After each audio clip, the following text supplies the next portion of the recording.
Salve pessoal, está no ar mais uma edição do podcast Touros e Ursos. Eu sou o Vinícius Pinheiro e hoje vou começar apresentando diretamente o tema do nosso programa, que não podia ser outro, além, é claro, de Petrobras. Mas não é só isso. Afinal de contas, o mercado acendeu o sinal de alerta depois da decisão do presidente Lula de demitir o CEO da estatal, Jean Paul Prats. A troca no comando aumentou os temores de que a estatal pode ser usada para investimentos de retorno duvidoso, digamos assim. Mas o que a gente vai discutir, além do caso Petrobras, é como tudo isso afeta os seus investimentos. Afinal de contas, a gente está diante de um aumento de um risco político e, caso sim, o que fazer com o seu dinheiro? É hora de dolarizar? É hora de voltar para a renda fixa? Ou talvez aproveitar o momento, a baixa e comprar ações? Bom, para saber a resposta, fica com a gente, mas agora eu vou aqui apresentar quem está comigo hoje no programa. E aqui do meu lado está a Júlia Vilchen, repórter do Seu Dinheiro. Como é que tá, Júlia? Tudo bem? Oi, Vini, tudo bem? Olá a todos os que estão nos ouvindo e nos assistindo. Legal. Bom, e aqui na nossa frente da bancada nós temos uma convidada especial que é a Karina Choi.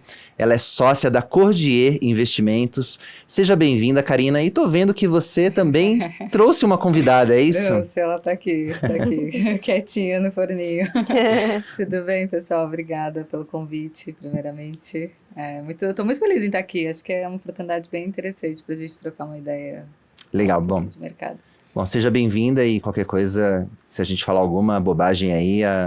E ela se manifestar, eu aviso. Isso, ela dá um chute aí, para ela dar um chutinho aí, pode avisar a gente. Bom, fala um pouquinho, para começar, antes da gente entrar no tema do programa de hoje, Karina, um pouco sobre a Cordier, quanto vocês têm sob custódia? Tá. A Cordier Investimentos, coincidentemente, fez 10 anos esse ano, em abril. A gente tem operação desde 2014. Então, assim, é uma longa jornada, né, desde lá, adaptando, formando equipe, criando as áreas específicas para atendimento ao cliente. A gente está próximo já de 4,5 bi agora, sob custódia. Então, a gente já foi operações de outras casas também até vir para o BTG. A gente está no BTG desde 2018. Então, a gente tem mais ou menos, vai completar 6 anos aqui no BTG Pactual, né? E desde então a gente foi PL a zero, a gente conseguiu esse crescimento aí de 4,5 bi mais ou menos nesse período. Tá, e o foco é renda variável, renda fixa? Como é que A gente tem tudo. Ao longo do tempo também, é óbvio que a questão de trabalhar mais um produto ou outro é cíclico, né? A gente segue muito o ciclo econômico, então... E até pela preferência dos clientes, mas a gente já tem estruturação de todas as áreas. Então, a gente tem a mesa de renda fixa, a gente tem a mesa de renda variável, a gente tem os especialistas de fundo, planejamento patrimonial, offshore, né, que acabou comentando, tem a área de crédito, financiamento. A gente foi desenvolvendo para atender o cliente de ponta a ponta, mas a questão agora é que a gente saiu de um momento muito forte de renda fixa de fato, pela questão de juros mesmo da economia, né? Aquela ancoragem do investidor brasileiro de 1% ao mês, a gente estava nesses níveis até um pouco mais. E agora a gente já viu uma retomada de um interesse para ativos de risco, né? Principalmente fundos imobiliários e ações, porque a gente vê que com o corte da Selic, né, a gente acaba migrando para ativos alternativos ou com um pouquinho mais de risco, multimercado ou mesmo as ações diretamente. Mas é cíclico. Acho que na pandemia a gente acabou trabalhando bastante em renda variável. Depois disso, quando o ciclo de juros começou a subir, a gente ficou nesse período de 2 anos e pouco na renda fixa com bastante intensidade, até porque eu acho que é uma classe de ativo que faz todo sentido, né, para trabalhar com pouca volatilidade de carteira e um retorno interessante. E agora a gente já está vendo um mix. Então, assim, a gente já está começando a equilibrar de novo para a renda variável. Bom, legal. Imagino que o teu telefone e os telefones lá das mesas da Cordier devem ter tocado geralmente bastante. Essas são mais turbulentas. Essa semana o telefone deve ter tocado bastante. E aí eu vou te fazer uma pergunta, né? Acho que a gente teve esse evento da Petrobras nessa semana. Algumas semanas, não faz tanto tempo, né, Júlia? Você vai se recordar. A gente fez um programa aqui só sobre Petrobras, sobre o enigma da Petrobras naquele momento. Eu acho que o enigma agora foi desvendado. A gente tinha 2 questões ali, uma positiva, uma positiva e uma potencialmente negativa, né? Naquele momento que era ali a retenção dos dividendos extraordinários, se haveria uma liberação ou não, o que acabou acontecendo depois que a gente gravou aquele programa, e a demissão ou não do Jean Paul Prats do cargo de CEO. que a gente já estava até achando que não ia acontecer e de repente fomos surpreendidos aí nessa semana com a decisão do presidente Lula de demiti-lo.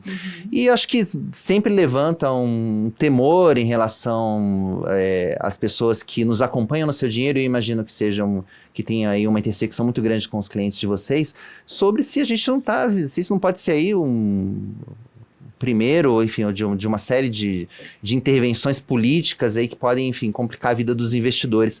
Qual que é a tua visão? Você acha que a gente está realmente vivendo um momento mais complicado politicamente para os mercados? Ou a gente está ou é mais um ruído de momento? Qual que é a tua percepção? Eu acho que é legal a gente até retomar janeiro desse ano, que teve já um ruído em relação à Vale, né? Então, não é de hoje que vem alguns ruídos na questão de intervenção política em algumas empresas, principalmente porque, se a gente fala de Petro e Vale, elas são as maiores empresas que compõem o índice do Ibovespa ali. Elas têm um peso gigante, né? São as maiores empresas do Brasil, a Petrobras é a maior estatal, a Vale é uma empresa privada ainda, com os maiores acionistas são privados, mas a gente tem uma participação grande, por exemplo, da Previ também, que é o fundo de pensão do Banco do Brasil lá, que acho que tem mais ou menos cerca de 8% de participação na Vale, né? Seguido ali da Mitsui e da BlackRock, que é um fundo americano ali, que é um hedge fund, né? Mas e a Vale, ela tem uma característica mais, ela tem grandes corporações ali como acionistas majoritários. Então, chegaram a mencionar a questão do Manteiga, que era mais alinhado com os interesses do Palácio do Planalto.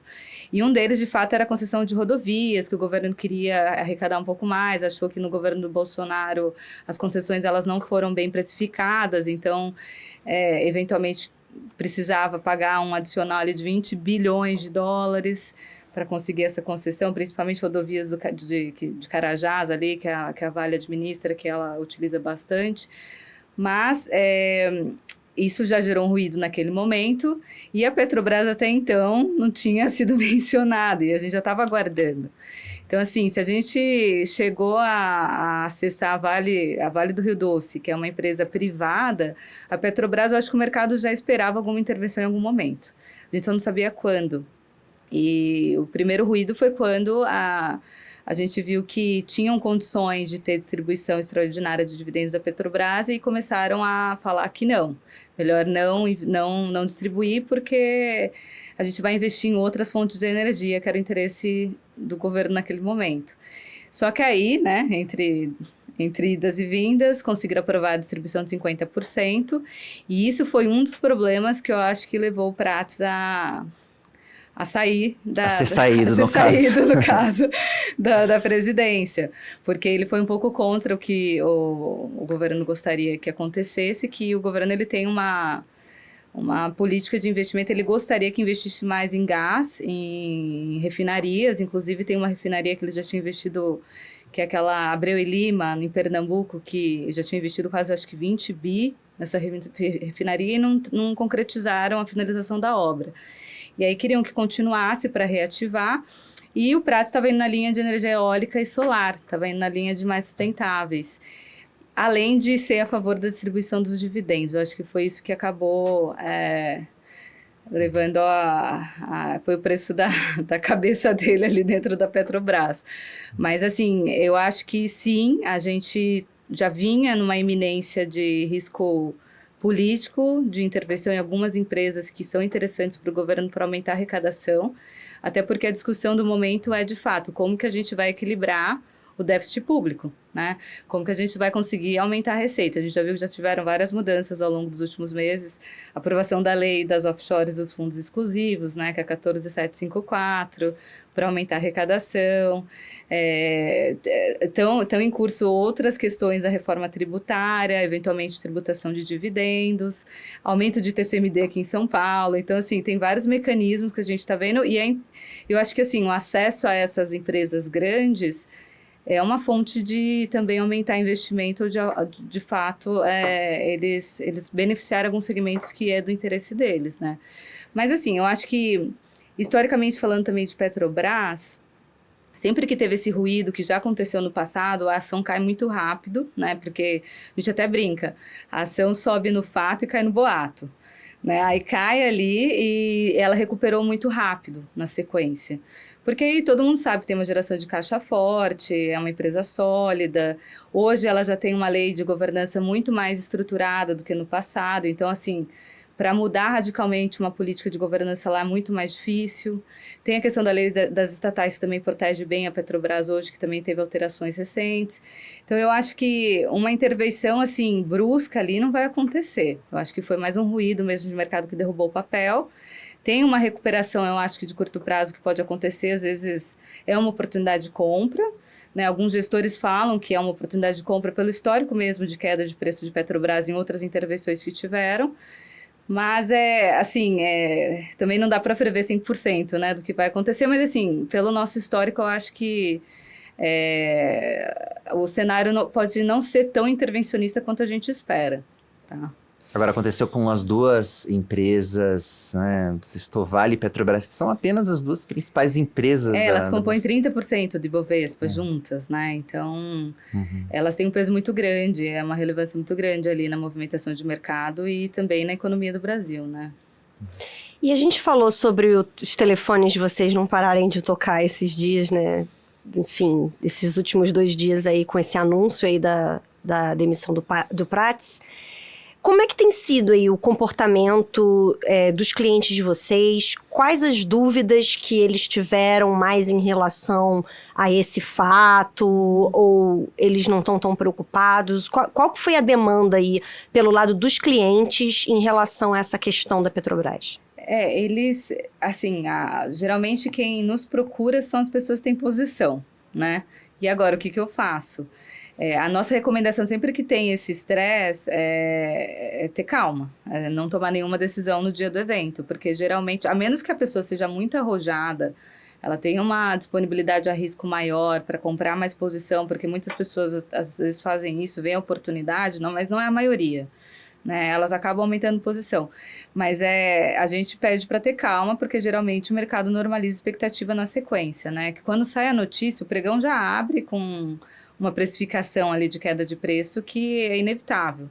Então, quando saiu a notícia à noite, né, foi na terça-feira à noite, a gente sabia que o pregão de quarta-feira seria movimentado.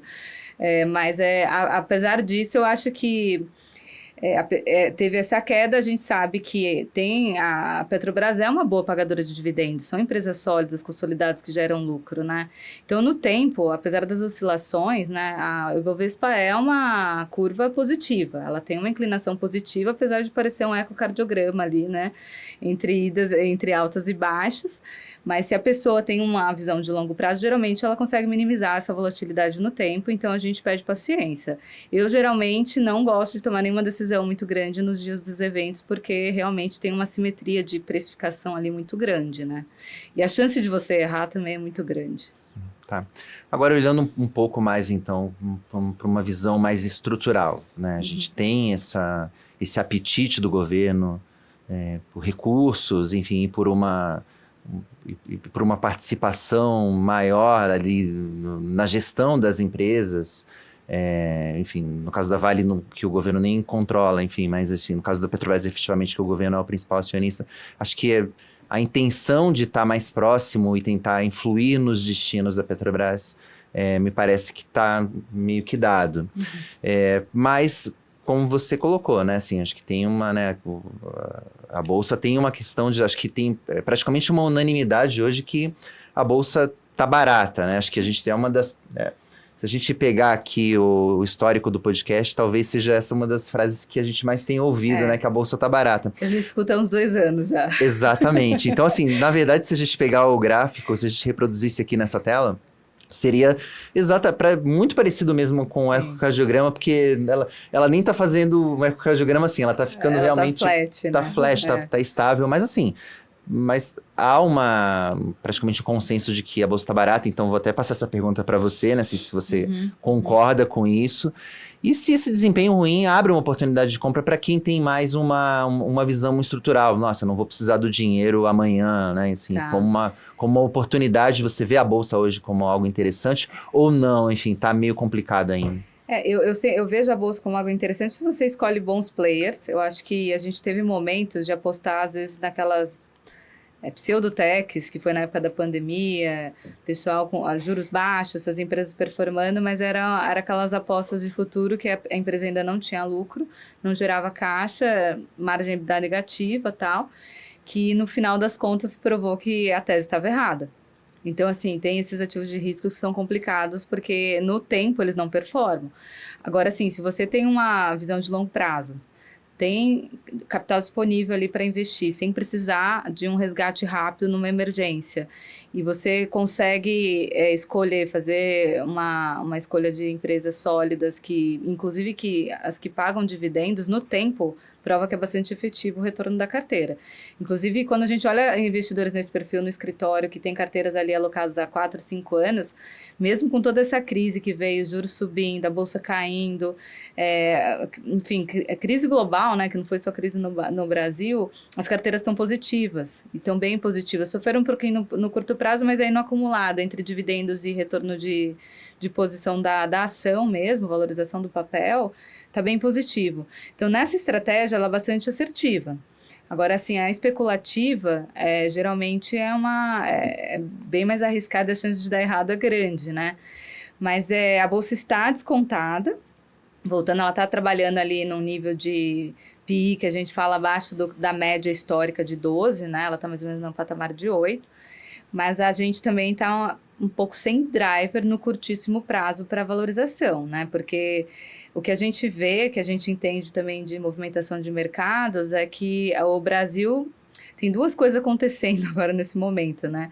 A questão da política monetária do Fed, que a gente tem acompanhado, e bem ou mal, a Bolsa tem uma participação muito grande de investidor estrangeiro, e hoje ela não está atrativa, porque o risco país aqui, né? Inclusive com a Petrobras, o CDS, que é o risco país, a percepção de risco país aumentou. E isso faz com que investidores estrangeiros saiam da nossa bolsa. E uma parte da queda de preço da Petrobras foi, de fato, saída de investidor estrangeiro, né? Então, a gente depende muito desse fluxo de investidores estrangeiros entrando no nosso índice para fazer com que a bolsa performe. A gente até brinca que o investidor estrangeiro, ele dita o rumo da bolsa, se vai subir ou se vai cair. E o brasileiro é o que faz ter a volatilidade de alta e queda todos os dias. Então, assim, enquanto a gente não tiver um fluxo de entrada expressiva, muito dificilmente a gente vai ter um Ibovespa ali acima de 130 mil pontos novamente, porque eles ditam de fato mais ou menos o ritmo ali de alta ou de queda. E quando que a gente vai ter isso? Provavelmente quando a gente tiver uma percepção de risco país menor, que aí, no caso, a discussão fiscal, que está em jogo aqui, e quando o Fed, de fato, ele sinalizar algum afrouxamento monetário lá de corte de juros, porque aí os treasuries americanos, os ativos americanos ali que têm um risco menor, ficam menos atrativos também, porque geralmente precificam... tem uma queda ali mais ou menos da precificação, e aí os investidores estrangeiros procuram os emergentes. E dentre os players dos emergentes, o Brasil é um dos mais atrativos, é o que está mais descontado. Então, se a gente comparar com Chile, México, outros países que os investidores estrangeiros olham, o Brasil está bastante atrativo. Então, acho que tem, assim, esses dois drivers que a gente está olhando. Política monetária americana e o risco fiscal do Brasil, né, que são as discussões que têm acontecido, que eu acho que é o que, de fato, vai direcionar o Ibovespa para cima ou para baixo nos próximos meses. Uhum. Tá certo. E você mencionou no início do programa, né, que vocês estavam num movimento mais forte de renda fixa, né, no escritório, e começaram mais recentemente a olhar com mais atenção aí para a bolsa e tudo. E a gente até vê alguns gestores comentando isso no mercado, o pessoal de multimercados e tudo. Mas pensando aí nesse cenário em que a gente tem... ainda um risco fiscal elevado no Brasil, uma percepção de risco elevado no Brasil, e ainda com essa questão do... parece que esse governo realmente vai ser mais intervencionista na economia, inclusive nas empresas da Bolsa. Renda fixa e fundos imobiliários são uma opção para o investidor mais conservador, esse investidor que, dado que não tem aí esses gatilhos para o Ibovespa, né, decolar, que está ainda mais inseguro aí com as ações, será que renda fixa e fundos imobiliários podem ser uma alternativa interessante? Sim, sim. Inclusive, a gente vê bastante migração do investidor de renda fixa para fundo imobiliário, porque ele quer manter a renda dele ali no patamar de 12%, 13%, 14%, principalmente pessoa física gosta de ativo isento, né? E o fundo imobiliário, ele proporciona isso para o investidor através dos dividendos mensais. Só que ele também entende que para ele conseguir esse retorno no momento de juros um pouco mais baixo, ele tem que tomar um pouquinho mais de risco. E se você olha a volatilidade de fundos imobiliários com volatilidade de uma ação normal, é bem menor. Né? A volatilidade de um fundo imobiliário fica ali em torno de 15%, né? Ações geralmente é 20 e pouco, 30%. Então, assim, ele consegue lidar com as oscilações de cota ali, e, ao mesmo tempo, os dividendos mensais, eles compensam uma oscilação pequena no curto prazo que o investidor nem percebe. E, assim, não é que a gente até brinca com o racional que tem que comparar, de fato, com o mercado imobiliário real, né? Se você está alugando um apartamento, você não fica olhando a cotação do seu prédio todos os dias, ele quanto que vale o seu apartamento a mercado, né? Você está valendo 900 mil, 1 milhão, amanhã... Você não olha essa oscilação, que é de fato a cota do fundo imobiliário. Você olha quanto que o inquilino está te pagando de aluguel, você está pagando certinho. Então, assim, para quem vai para o fundo imobiliário, ele já tem esse perfil da renda, que quer também um perfil um pouco mais conservador do que aquela pessoa que está apostando numa alta mais de médio e longo prazo, né? E assim, com queda de juros, o fundo imobiliário tende a performar bem na cota também. Então, assim, essa migração é natural e ela é benéfica, porque o mercado imobiliário ele reage instantaneamente a juros. E os juros caindo, se você olha até o gráfico, né, do IFIX com as curvas de juros futuras, na hora que a curva de juros cai, o IFIX sobe e vice-versa. Então, eles são inversamente proporcionais mesmo ali. E aí a gente tem essa opção de ativo para quem ainda quer manter um patamar mais elevado de renda no momento que a gente sabe que os produtos agora estão com taxas bem menos atrativas do que estavam um ano atrás, né? Então, sim, e eu acho que tem bastante potencial. A gente tem olhado bastante no segmento de fundo imobiliário, agora mais para os fundos de tijolo, que a gente fala, que são os que de fato têm ativo real. Porque o mercado de ativo real imobiliário, ele reage um tempo depois da queda de juros, né? Os ativos líquidos ali listados na B3, os fundos imobiliários listados, eles reagem na hora. Mas o ativo real, geralmente, a gente captura um ganho, uma alta, uma queda, 6 meses a 1 ano depois de um movimento de juros no Brasil, por uma questão assim de mercado mesmo, contratos, né? O mercado de ativo real reage um pouco mais, num prazo um pouco mais lento. Então, assim, agora que a gente tem essa queda de juros, muito provavelmente a gente vai capturar nos fundos imobiliários que têm ativo real, nos fundos de tijolo, uma alta mais expressiva para 2025, final de 2024. Legal. E renda fixa também, enfim, a gente teve a questão aí dos papéis isentos, que agora, enfim, está com uma emissão mais restrita. Sim. Mas, enfim, ainda tem opção no mercado? Como é que vocês estão? Tem. A gente está tendo bastante emissão ainda de ofertas, né, no pipeline. Muito provavelmente também porque as ofertas que já estavam engatilhadas 6 meses atrás estão sendo publicadas agora. A lei saiu esse ano. A gente tem esse prazo a nosso favor, né, porque tudo que já estava no pipeline ali para sair provavelmente não foi interrompido nem prorrogado ou adiado. Mas a gente já viu que o nível de taxa já diminuiu um pouquinho, né? E a gente também já viu que o cronograma para os próximos meses também está um pouco mais enxuto. Então, quem conseguiu alocar bem até o início desse ano, primeiro trimestre desse ano, acho que pegou boas ofertas e pegou um volume mais interessante de diversificação ali de emissores, né? Mas ainda assim tem oportunidade, até porque recentemente a curva de juros abriu bastante em abril. A gente achou que já estava no fim do ciclo de renda fixa no final do ano passado e o papel se inverteu completamente desde janeiro, né? De janeiro até abril a gente só viu a curva abrindo. É oportunidade para renda fixa, tanto o título público quanto os ativos isentos, pré-fixados. Todos esses ainda estão com cotações bastante interessantes para entrar. A Júlia até escreveu sobre isso lá no Seu Dinheiro, sobre como a Selic caiu e mesmo assim os títulos ficaram até mais atrativos, né? O que é algo contraintuitivo para a maioria das pessoas, né? É contraintuitivo quando a gente pensa em pós-fixado, mas a precificação de IPCA+, e pré-fixado depende de curva futura de juros. E bem ou mal, nossa curva Brasil, ela é a curva americana com prêmio de risco maior. É basicamente isso. Se a curva americana está abrindo, é que vai abrir. Então, e lá abriu, porque o CPI estava vindo mais alto.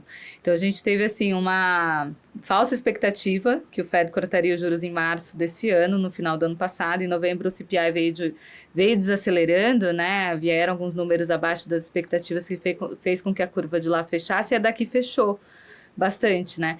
E assim, o movimento de mercado é um padrão, um clássico. Não vou dizer que é sempre assim que acontece, mas assim, se fecha a curva de juros, sobe bolsa e cai dólar. Ou o contrário, né? Se abre curva de juros, cai bolsa e sobe dólar. Então, a gente viu um fechamento da curva no final do ano passado que o nosso Ibovespa performou, né? Performou bem. E em janeiro, com o balde de água fria dos dados americanos, a gente começou com a abertura da curva de juros de novo, que bateu o pico em abril. Agora, essa semana até saiu os dados, a gente já viu um controle melhor ali, já uma luz no fim do túnel, de que a inflação americana está desacelerando levemente, mas já está. Então, já tem alguns analistas de mercado já precificando ali uma queda de 0,25 em setembro, dezembro desse ano lá nos Estados Unidos. Pode ser que aconteça. Mas, assim, já faz um ano que a gente está prorrogando essa queda e as expectativas mudam o tempo inteiro, né? Bom, por falar nisso, acho que para a gente encerrar o primeiro bloco aqui, eu ia te perguntar mais especificamente de dólar, mas eu vou ampliar um pouco a pergunta para falar sobre alocação no exterior. E, enfim, sei lá, nesse momento em que tiver alguém que esteja assistindo a gente, esteja preocupado com o Brasil, não sei o que vai ser o futuro. Faz sentido ter você acredita que faz sentido ter um percentual da carteira no exterior? E o que vocês costumam falar para um cliente que chega lá com essa ideia? Não, faz super sentido. Acho que a diversificação em outros... Assim, são vários fatores, né? O primeiro deles primeiro você ter uma parte do seu patrimônio líquido numa moeda forte. Bem ou mal, desde o Plano Real, a gente só viu nossa moeda desvalorizar, era 1 para 1, agora já está 1 para 5,20, 5,15, dependendo da cotação, né? Então, você diversifica uma parte do seu patrimônio em moeda forte para ter paridade de poder de compra internacional ali. Tem a questão de você acessar mercados globais. Quando você dolariza, você precisa necessariamente abrir conta em outro país. No caso, o mais comum é Estados Unidos. Então, você acessa o mercado global, você acessa outros ativos que aqui no Brasil você não conseguiria acessar. Então, diversifica risco regional, né? Você não fica só no mercado brasileiro, você consegue acessar outros mercados, México, Estados Unidos, tem papéis de vários países, enfim, que acabam sendo bem acessíveis. E o terceiro, que quase ninguém conhece, que é muito comumente usado, dependendo da estrutura que você monta lá fora, você faz um planejamento de sucessão. Então, você consegue planejar a sucessão do seu patrimônio também lá fora, né? E isso acaba tendo um benefício tributário e facilita também uma parte do inventário. Então, tem essas 3 questões que é importante, e aí a questão da sucessão ela é aplicável mais para patrimônios maiores, mas aí o investidor menor que também quer diversificar, faz sentido pelo risco mesmo Brasil e o risco de emissores, né, de papéis. Só que a gente utiliza muito essas estruturas offshore, ou um investimento... Agora está super acessível, né? Antes não era tão acessível assim, investimento no exterior, mas assim, todos os aplicativos hoje têm, né? Todas as corretoras estão abrindo ali, um BTG Internacional, por exemplo, que lançou também recentemente para acessar mercado. Está super acessível para qualquer investidor. Mas antes a gente usava bastante estrutura offshore mesmo, de fato, que a gente fala que é em paraíso fiscal, que é legal no Brasil, né? Ilegal, tem gente que tem a impressão errada também de que está fazendo algo ilícito, fora da lei, algumas coisas assim, mas não é uma estrutura legal, que você declara no seu imposto de renda. Declarando. Ela existe ali, é tudo feito de maneira correta, né? Com prestadores de serviços autorizados, que aí você consegue planejar uma sucessão. E dependendo do caso, agora mudou a lei, mas antes tinha um benefício do diferimento fiscal bastante interessante. Agora não tem mais, tá? Mudou, mas assim, ainda assim tem algumas vantagens tributárias. Então, é importante. Eu acho que a pessoa que tem interesse, é legal se informar e ir atrás, até por uma questão de diversificação de risco e de planejamento patrimonial e sucessório. Bacana. Poxa, Júlia, acho que até vale a gente... ter um programa, ter um Touros e Ossos falando só sobre investimentos no exterior, acho que seria bem interessante. Tem bastante coisa e os clientes estão bastante interessados, né? Acho que a gente viu de um ano para cá uma demanda crescente em relação a ativos offshore, até porque eu acho que facilitou o acesso, né? Democratizou mais. Hoje desde o menor investidor até os de maior patrimônio tem acesso a diversos tipos de produto, contas. Exatamente. E teve também a questão porque a gente acessa ativos americanos através do Brasil, que são os BDRs, através do nosso Ibovespa. Mas não é a mesma coisa, às vezes, né? O investidor, ele quer acessar o mercado americano lá, quer ter acesso a outros ETFs que não estão listados aqui, querem acessar os papéis diretamente para receber os dividendos de lá. Então, assim, tem algumas peculiaridades do investimento fora, direto em dólar, que... Ou aproveitar também a oportunidade de câmbio, quando o dólar recua. A gente teve algumas oportunidades de dólar a 4,60, 4,80, não muito... num passado muito distante, né? Então, as pessoas elas estão pensando, elas estão mais conscientes em relação a essa diversificação. Legal. Bom, antes de passar para o segundo bloco, chegou a vez de você que está acompanhando a gente pelo YouTube para curtir esse vídeo. Assim ele chega para mais pessoas. Lembrando que o canal do Seu Dinheiro está chegando ali, né? Tá batendo na trave, quase 100 mil inscritos. Então, se você está assistindo esse vídeo e ainda não se inscreveu no nosso canal, faça isso para a gente ganhar o nosso troféuzinho lá do Google. Um botãozinho de prata. É, isso aí. Bom, e o nosso podcast também está disponível nas principais plataformas de áudio, né, incluindo o Spotify e o Apple Podcasts. Para isso, você só precisa buscar por Seu Dinheiro lá na aba de podcasts e aí segue também a gente para receber as notificações sempre que a gente publicar um episódio novo. E estamos publicando religiosamente toda semana. Bom, agora a gente vai passar para o bloco dos touros e ursos. Karina, os touros são, né?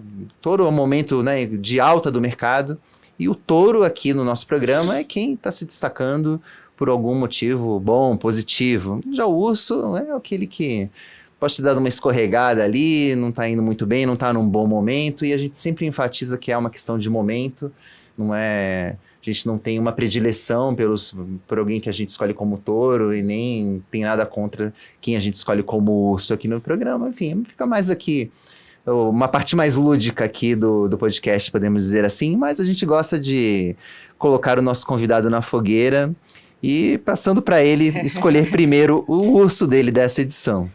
Qual vai ser o seu? Eu acho que... Eu falaria de Suzano, porque foi até um papel que vários investidores nos procuraram para saber a nossa opinião.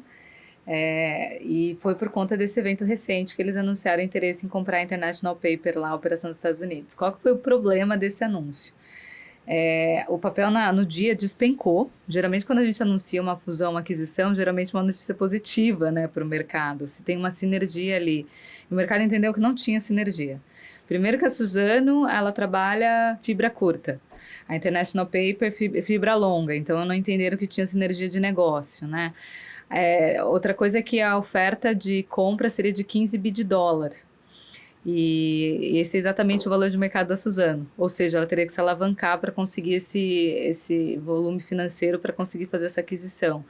E, paralelamente, ela já estava discutindo uma linha de crédito lá nos Estados Unidos, e isso faria com que a dívida líquida EBITDA, que é um dos indicadores que geralmente os investidores olham muito para ver a alavancagem da empresa, pulasse de 3,5, mais ou menos, que era a média ali que ela trabalhava, para 5,5, né, se isso se concretizar. Ou seja, prejudica ali, né, no curto prazo, médio prazo, todo o fluxo financeiro da empresa. Então, eles entenderam que não era uma transação muito benéfica para a Suzano. A Suzano caiu ali no dia, acho que chegou a cair 12%.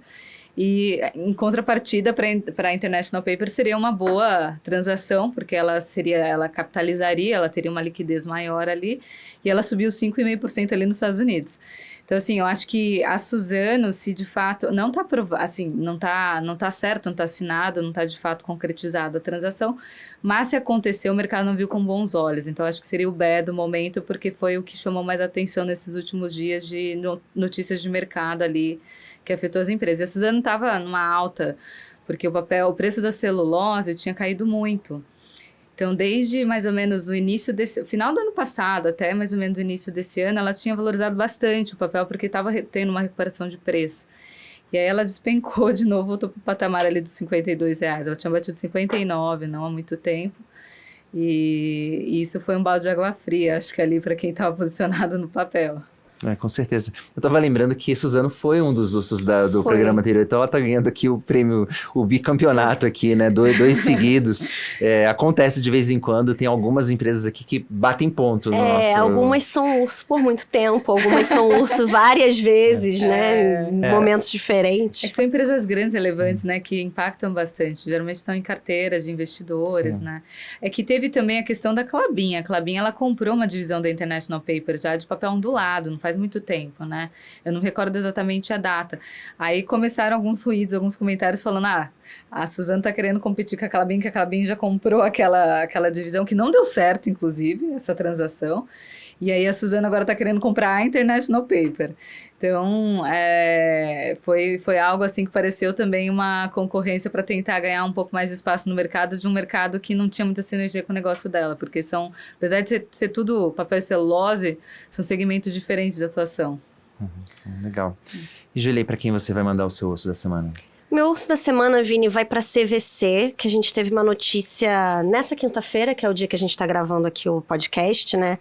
A CVC, novamente, um urso recorrente aqui no programa, uma empresa que está sendo urso já há algum tempo, né? Está aí num processo de reestruturação, sofreu muito na pandemia, pouco antes da pandemia tinha tido problemas contábeis, né? Então, desde então, sofreu algumas trocas de executivos, enfim. Ela está num momento bem ruim há alguns anos, tentando se recuperar, mas com muitas incertezas no horizonte. E nessa quinta-feira, novas incertezas surgiram, né? Porque houve 4 renúncias no alto escalão da empresa, né? O presidente do Conselho de Administração, o Valdecir Maciel Gomes, que estava nessa função há 3 anos, 2 conselheiros, né? 2 membros do Conselho de Administração da empresa, um deles também integrante do Comitê Financeiro da companhia, e também um executivo, né, o Leonardo Guimarães Pinto, que era coordenador do Comitê Estatutário de Auditoria, Riscos e Finanças. Também entregou o cargo. Bom, os cargos do conselho vão passar aí por eleição, né, para serem escolhidos aí novos conselheiros, um novo presidente do conselho. Nesse Comitê Estatutário de Auditoria, Riscos e Finanças já tem um substituto, mas a notícia fez as ações caírem aí, só nesse pregão de hoje, quase 8%, logo depois que a notícia saiu, né? E a empresa já tinha sofrido uma baixa no alto escalão em abril, né? Quando o diretor financeiro de Relações com Investidores, Governança Corporativa e Compliance, ele acumulava todos esses cargos, também tinha deixado, né, essas cadeiras depois de somente 1 ano de empresa, né? Então, isso aumenta aí as incertezas em relação à estratégia para essa reestruturação, para essa recuperação da CVC. E na semana passada a empresa já tinha divulgado o seu balanço do primeiro trimestre, ainda com prejuízo, ainda com resultado financeiro negativo, embora essas métricas tenham vindo menos piores, né, do que 1 ano atrás. Só que o resultado veio ainda assim abaixo das expectativas de mercado, né? Então a gente está vendo, por exemplo, nos últimos 12 meses as ações da CVC caem mais de 25% e no acumulado desse ano de 2024 a queda já chega a quase 40%. Então realmente mais uma notícia que vem complicar a situação de uma empresa que já estava numa situação complicada. Por isso meu urso da semana aí, Vini. CVC me lembra aquele filme... Situação da CVC me lembra aquele filme Férias Frustradas. Quando eu era pequeno, passava muito na sessão da tarde. E quando, né, um filme, quando me vem assim, quando eu tento criar uma imagem de uma empresa que parece que as coisas vão dando errado sucessivamente, me parece que é o caso da CVC, que a gente está falando de uma crise que já dura aí uns 5 anos. E um dos problemas de balanço, problemas com balanço... A pandemia da Covid-19, que é a empresa que é afetada, talvez... o setor de turismo foi um dos mais afetados, né? Na carne, né? Dólar em alta, e aí agora a Argentina também está sendo um problema para a CVC, porque a CVC, enfim, muitos pacotes de viagem eram para a Argentina, o brasileiro estava viajando muito para a Argentina. E a CVC tem operação na Argentina. Tem operação na Argentina, e aí agora, com essa questão, né, do ter liberado lá o câmbio, não tá mais controlado, e realmente a situação para os viajantes, pelo menos, tá mais complicada. O curioso para a CVC é que o efeito Milei, a gente fez uma matéria lá no Seu Dinheiro, e que o efeito Milei inicialmente foi positivo para a CVC. Por quê? Como o Milei, nos meses anteriores à eleição, ele já vinha na frente nas pesquisas e vinha sendo apontado como favorito para ganhar as eleições lá, os argentinos, já imaginando que ele poderia desvalorizar o peso, compraram antecipadamente pacotes de turismo, assim, já garantiram a viagem. Então a CVC teve um efeito no balanço, quem pegar o balanço do 4º trimestre da CVC, vai ver um efeito Milei positivo, um efeito positivo, porque a gente viu a desvalorização. Aí aqueceu ali no curto prazo o mercado de turismo. Todo mundo comprou o pacote ali em outubro e novembro, e quando chegou em dezembro, houve a mega desvalorização, foi a primeira medida do Milei, aquele pacote que ele promoveu a desvalorização do peso, mas as pessoas já se antecipando a isso, compraram pacotes lá da CVC, que tem uma operação lá na Argentina, e a CVC teve até um aumento de receita provocado por essa antecipação do consumidor, mas agora a gente viu o rebote disso no balanço do primeiro tri, né? Enfim, é um urso complicado, vai ser difícil sair dessa hibernação, mas enfim, é um desafio bastante grande. Eu acho que a saída dos executivos também mostra isso.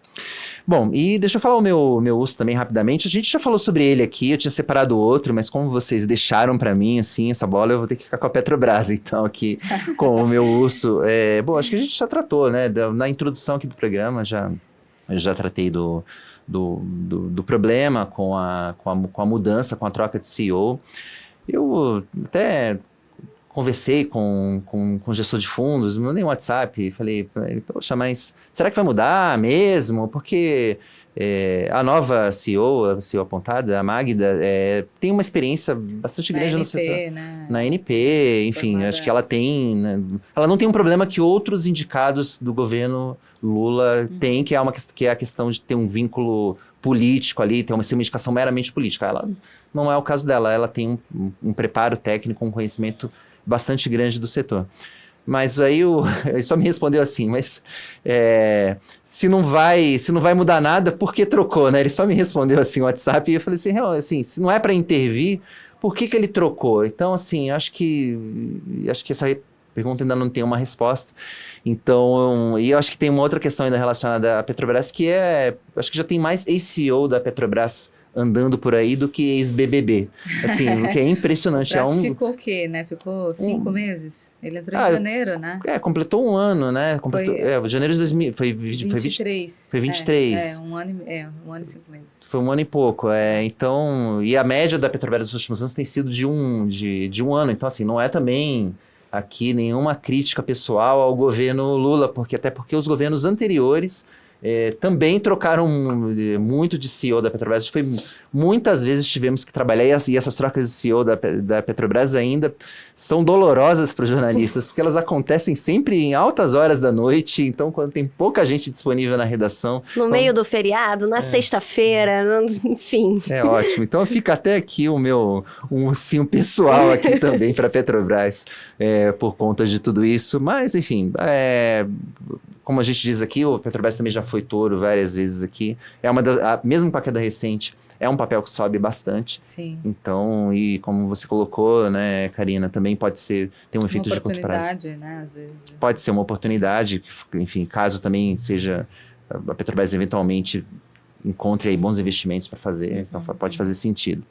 Bom, mas vamos falar agora dos touros da semana, que são os nossos destaques positivos, e agora eu também vou passar a bola para você, Karina. Quem você escolhe como touro da semana? Essa semana surpreendeu o JBS, né? A gente viu que o balanço veio forte. Na verdade, se a gente comparasse o primeiro TRI de 24 com o primeiro TRI de 23, a gente saiu da casa de um dígito das margens para 2.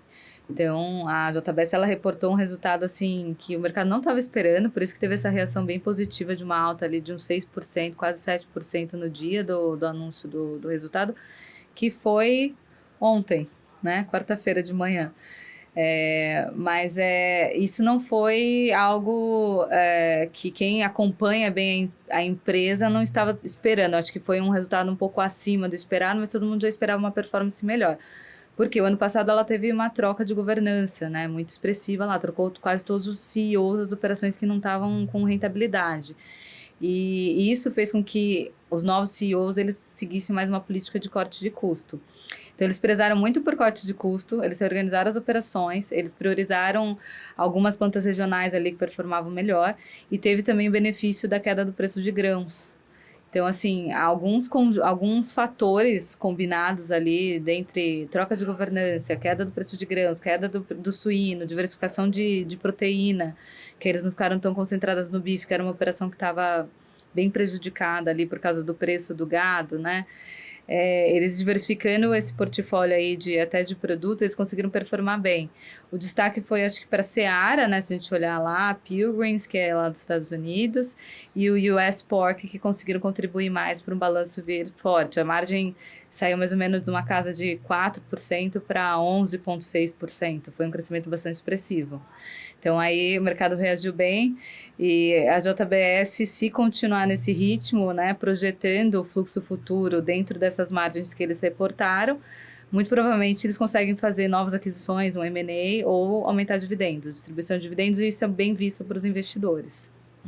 A JBS tem um histórico de gostar de fazer aquisições. Eles não gostam de parar, de ficar muito quietos durante muito tempo. Então, é algo para a gente também ficar de olho, Júlia. Júlia, eu vou passar na sua frente aqui, tá? Eu vou ser meio mal educado aqui para falar o meu touro, porque tem a ver com fusões e aquisições. E, inclusive, foi um negócio que anunciado aqui também pouco antes aqui da nossa gravação, tá recém-saído do forno, que é o meu prêmio então, de touro da semana vai para Auren, né, que é a antiga CESP, que foi privatizada, né, foi vendida ali há 2 anos. Ela fechou a aquisição nessa semana da AES Brasil, né, a empresa que era controlada pelos norte-americanos lá da AES. Estava à venda, teve ali um processo competitivo e a Auren acabou vencendo e vai combinar, né? Vai haver uma combinação das duas empresas que vai formar um conglomerado de energia avaliado em aproximadamente 30 bilhões de reais. Aí a gente não está falando de valor de mercado, né? Está falando do enterprise value, né? Então contando ali, né, o valor de ações e dívida das duas empresas combinadas. E as empresas do setor elétrico operam bastante ali com gestão de passivos ali com dívida, né? Então faz sentido você avaliar dessa maneira. Juntas também elas formam a terceira maior empresa de geração de energia do Brasil. E para incorporar a AES, a Auren avaliou a AES Brasil aqui por um valor 18% acima das cotações da empresa na Bolsa, né? Está oferecendo um prêmio de 18% para a empresa. Com isso, a gente está vendo as ações da AES subirem forte no pregão da B3, né? Se ajustando a esse preço. Os americanos já toparam, já falaram que vão vender. Eles já... A Auren ofereceu ali 3 opções, né, uma combinação de ações, dinheiro ou 100% em dinheiro. Os americanos falaram, não, dá tudo em dinheiro aí. Provavelmente os minoritários da Bolsa, da B3, também vão poder fazer essa opção, e eu acredito que a maioria também vai escolher receber em cash, né, tendo essa opção, mas também você pode, quem tiver ações da AES pode escolher por receber. Acho que vai ter 3 opções, né, de escolha, acho que 20, 80, 50, 50, 100% cash, alguma coisa assim. Exatamente. Não sei se está definido exatamente, mas eu acho que geralmente quando acontece esse tipo de transação eles dão algumas opções para o investidor. O desembolso vai depender, o desembolso final da Auren vai depender de como os investidores vão optar. A Votorantim, que é controladora da Auren e tem uma participação na AES, já falou que vai querer a opção de cash. De ações. De ações. De ter mais ações, porque ela já está lá na Auren, né? Então ela vai ter então ela vai ficar com uma participação já maior dentro da Auren. Então, mas ela não tem uma participação tão grande na AES. A maior participação é dos americanos e eles vão querer o dinheiro. Tem também o Luiz Barsi. O Luiz Barsi é um acionista que acionista histórico da AES. Já há muitos anos ele tem essa posição. Não se sabe o que ele vai fazer, se ele vai embolsar ou se ele vai virar sócio, vai optar por virar sócio da Auren também. Enfim, seja como for, né, assim, as ações da Auren hoje, enfim, embora eu esteja escolhendo como motor, elas estão reagindo em queda à operação, mas a avaliação do mercado, de uma maneira geral, é bem positiva ao negócio. Tem bastante sinergia. É um encontro meio que de almas, porque elas são, né, as duas são 100% geradoras de energia renovável, seja ali hidrelétrica, eólica ou solar, principalmente hidrelétrica, né? A Auren ficou com os ativos da CESP, que eram que eram ativos de geração hidrelétrica, e a AES tem já um portfólio um pouco mais diversificado, então, assim, ainda tem uma ação legal para quem acompanha questões de ESG, porque, né, tem uma matriz 100% renovável. Então, até em um relatório de JP Morgan falou, as ações da Auren Se elas caírem, eles previram que ia cair, porque é um negócio, uma operação grande, seria uma oportunidade para comprar, né? Eles veem assim, essa queda pode representar uma oportunidade. Então, assim, acredito que... E a gente tem visto também essa tendência, né, de empresas listadas na B3, acho que nesse momento do eletrocardiograma, em que não acontece muita coisa, a gente tem visto muita conversa entre empresas listadas na B3, então é possível que a gente veja outros negócios do tipo, mas o mercado assim... voltou a ficar movimentado, né? Exatamente, nem que seja entre as próprias empresas ali.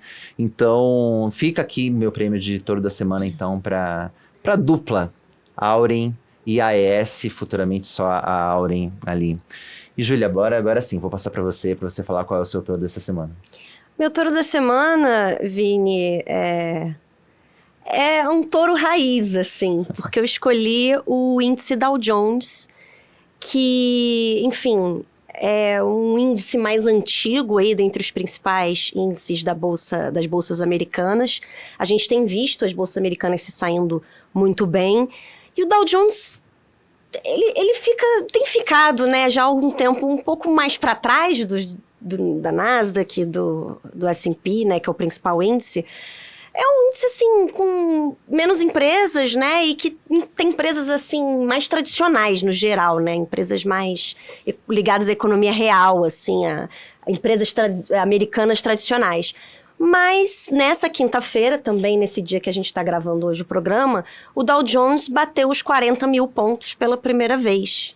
Está acumulando aí uma alta modesta aí, vai de 6% no ano, mas enfim, bateu um recorde aqui, ou seja, nessa caminhada aí das bolsas americanas, nem mesmo o Dow Jones ficou tão para trás que não pudesse também bater recordes.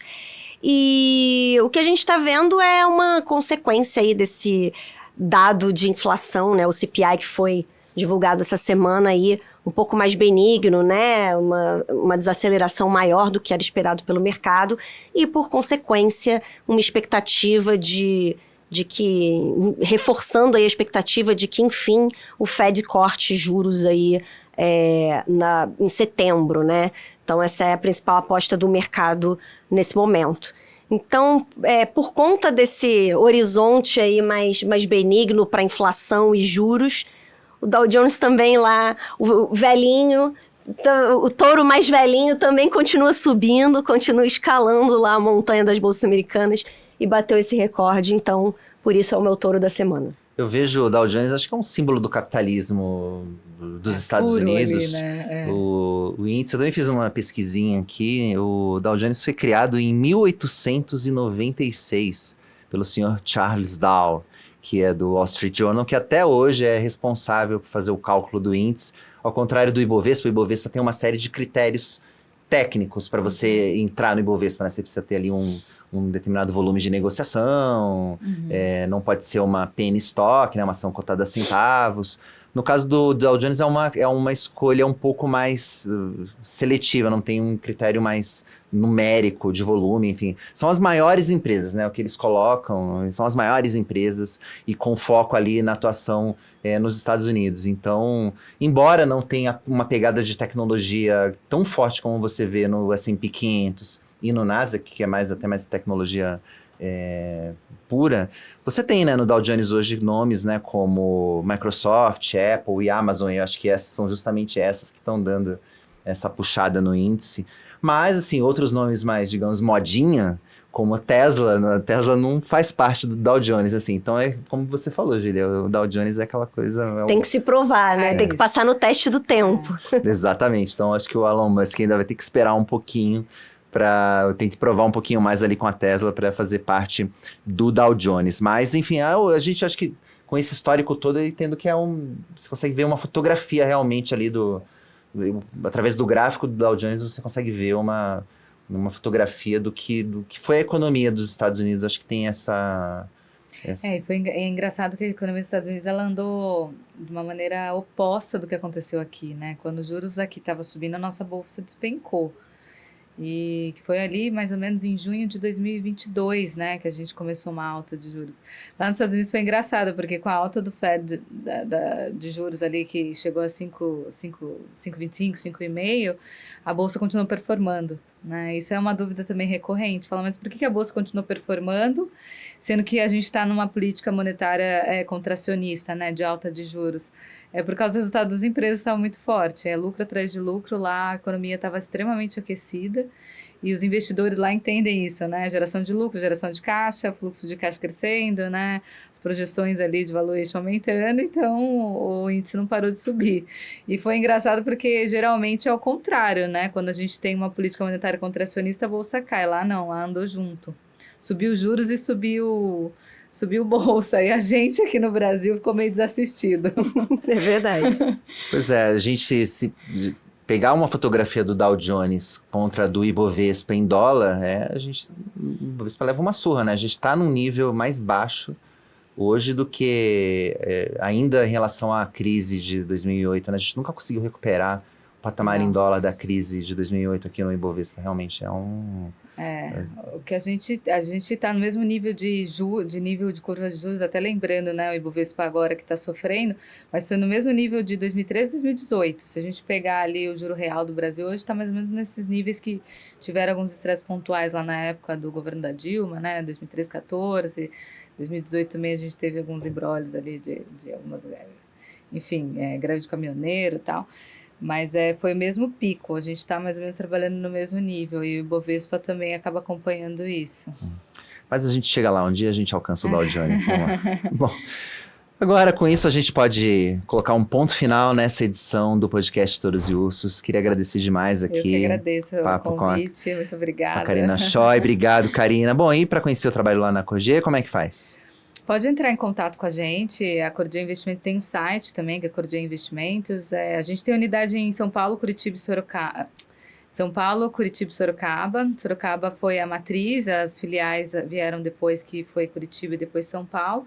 Mas nosso escritório está aqui na Vila Olímpia, pertinho do banco também. E se procurar na internet, acho contato, é só acessar, que a gente tem bastante conteúdo também no Instagram, tem conteúdo no LinkedIn, aí o canal de comunicação está aberto lá. Legal, bom, seja bem-vinda para voltar aqui também com a sua convidada, pode vir. Quem sabe? Bom, é isso aí, Júlia, obrigado mais uma vez também por participar aqui comigo e tá acabando o prazo para declarar o IR, né? Isso mesmo, Vini. Obrigada aí mais uma vez e...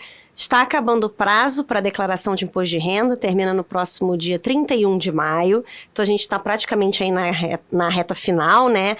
E aqui no Seu Dinheiro, a gente não só tem a cobertura completa do imposto de renda, como a gente também disponibiliza um curso gratuito sobre como declarar o imposto de renda, as principais situações. Eu mesmo que dou o curso, então em vídeo eu mostro dentro do programa da declaração como declarar cada situação. A gente também tem um material auxiliar, que são 2 e-books, né, por escrito, aí para quem prefere o conteúdo em texto, também para ajudar a declarar o imposto de renda. E a gente pode deixar um link aqui, né, no podcast, no vídeo no YouTube, para quem quiser acessar esse curso, que é gratuito, ainda tiver aí com dúvidas ou desesperado para declarar na reta final. Eu acho que a galera mais desesperada dessa altura do campeonato. Bom, e também quem tiver aquela dúvida também de última hora, pode acessar o seudinheiro.com para saber tudo o que mexe com os seus investimentos. Valeu, pessoal, aquele abraço e até a próxima.